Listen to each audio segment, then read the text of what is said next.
Boom! Welcome to the vlog, episode 12. I don't know, 2, but in the 10. Yeah, anyways, episode 12. So excited. Today we're going to talk about, do you have to offer or do an offer every single piece of content? What do you think? Hey, we putting on a show, trying to catch a vibe. We do this every time, like feeling like I'm on the highway, cause everything been going my way. And now they looking at me sideways. I'm like,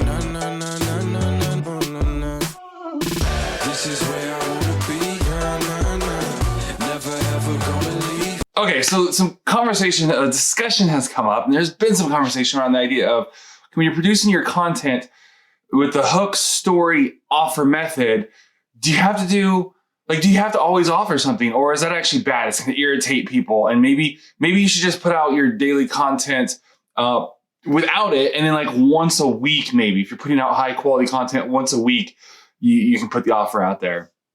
I'm going to say I disagree. Like, I think that you should put the offer every time. Though what's funny is like yesterday's episode, I didn't have an offer. So I don't think it's a hard and fast rule. But like my response was like hook, story, offer. Right. So if you don't do the offer, you're forgetting that part. You're just doing a hook and a story. And if we compare it to like someone walking to your store, you would never have someone walk into your store and not offer to sell them something. Like you would never be like, okay, maybe if they come in, every day for a week, if I leave them alone, maybe they'll come back in tomorrow. And then if I leave them alone tomorrow, maybe they'll come back in the next day. And if I leave them alone maybe if I do that, 6 days in a row, they'll come back in a 7th day, and then I'll ask them to buy something, and they'll appreciate that I have such a high quality store and that they've been able to come in all week and not be pressured to buy anything. And then they'll buy something from me. That kind of sounds like a crazy, like that sounds like a ridiculous idea, right? That would never happen. So why do we try to do that with our content? And I understand that like the idea of hard selling can be hard.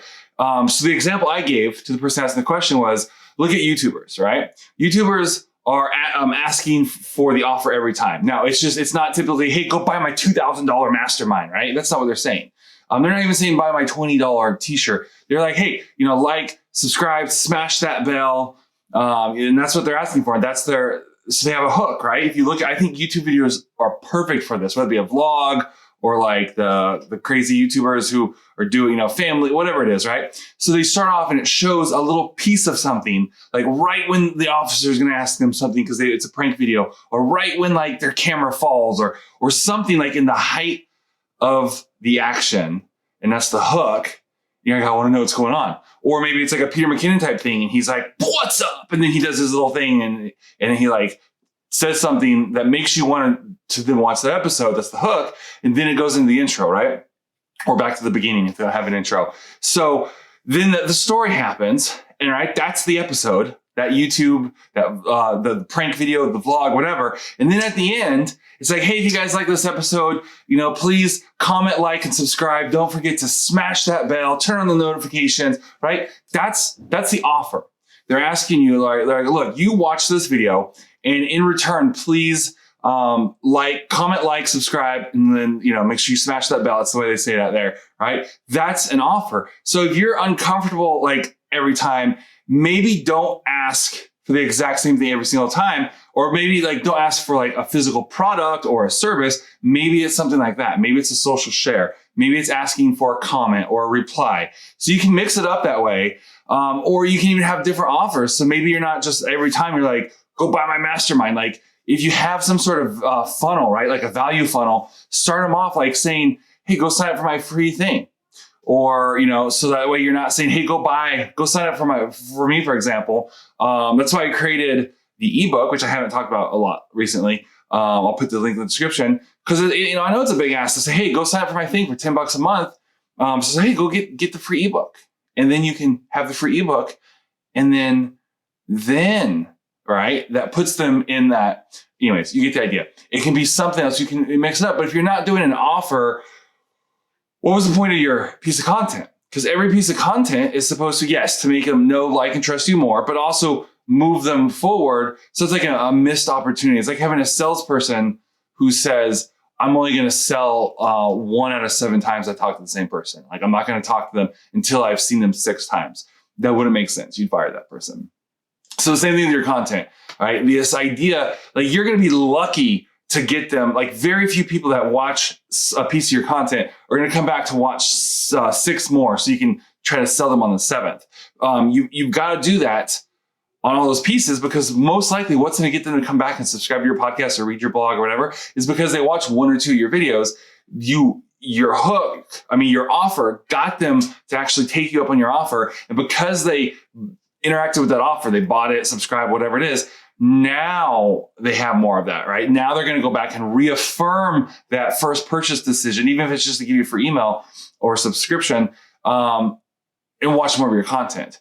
If you don't ask for that until you've had 6 interactions with them, you're never going to get to those 6 interactions with 99.9% of your people, right? I can't tell you how many times I've seen 1 or 2 pieces of content from a person, gone and bought their $7 ebook or whatever it is they want me to do. And because of that, now I'm invested in this person, in this relationship. Now I go back and watch a bunch more of their videos. And then 3 years later, I've watched 500 pieces of their content, which I would have never done that if they hadn't gotten me to taking that first step, right? So yes, I think the offer should be there every single time. Is it a hard and fast rule? No, I did a really quick episode last night. It was late. It was the day after Christmas. I was tired. I didn't want to come down here and set everything up in my little basement studio.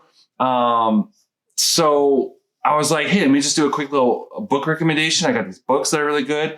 And I forgot to do an offer. And if I had to do it over again, I would probably throw an offer in there. Now, I also think that the offer is kind of in proportion to the episode. So like today, you better believe I'm going to hammer you on going and looking at my thing, because I feel like today was a longer episode and there was some really actionable content on it, versus like yesterday with the book thing.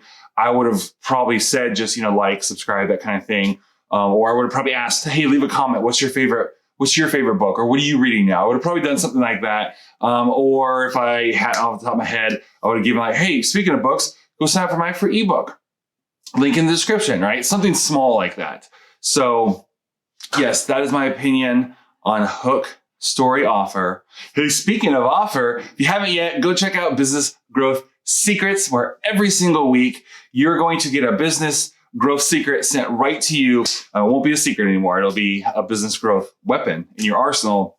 Very actionable. Mondays, you get the guide. A PDF comes out with exactly what to do. Wednesdays, a video companion comes out walking you through it and giving some examples and kind of case studies. And then Friday, you will get a walkthrough.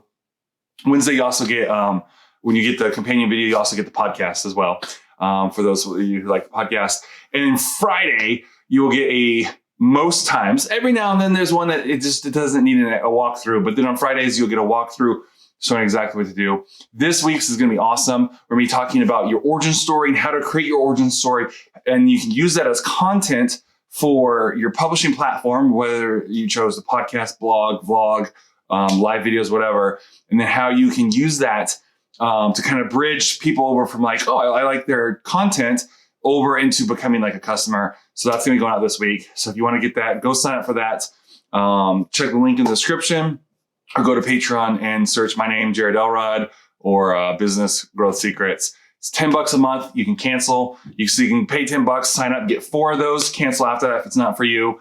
But I think that you'll be sticking around when you see what we're putting out there. I don't know why I said we, because it's me putting out there, and you're going to want to join that Business Heroes community on the Patreon page. So with that, guys, I will see you tomorrow, and we are going to be starting a two-parter tomorrow. See you then.